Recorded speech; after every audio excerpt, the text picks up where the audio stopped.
ఒక కింకరులండి శనిగాడు శనిగాడు అని ఒక మాట అంటుంటారు, చాలా పొరపాటుది. ఆయన గ్రహాలలో ఒకడు, మహానుభావుడు.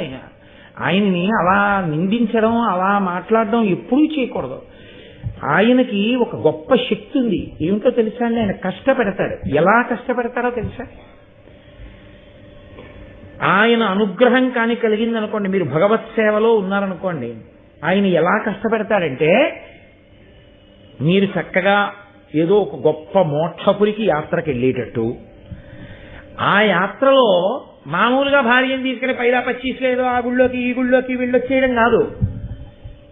యాత్రకు వెళ్ళినప్పుడే భార్యకి జ్వరం వచ్చి పడుకుంటే భగవంతుణ్ణి, మామూలుగా అయితే ఆవిడ ఎక్కడో ఉంటుంది, ఈయన ఎక్కడో ఉంటాడు, ఈయనకి పొడుగు కాళ్ళు 4 అంగలు వేసుకుని వెళ్ళిపోతుంటాడు, ఆవిడ వెనకాల ఎవరో తీసుకొస్తుంటారు, ఆవిడ వస్తూ ఉంటుంది. పాపం ఎప్పుడు ఏ పూజో గోత్ర సంకల్పాల దగ్గర ఆవిడ ఇంతమందిని దాటుకుని ఆయన పక్కకు వస్తుండాలి. ఇప్పుడు ఏమవుతుందంటే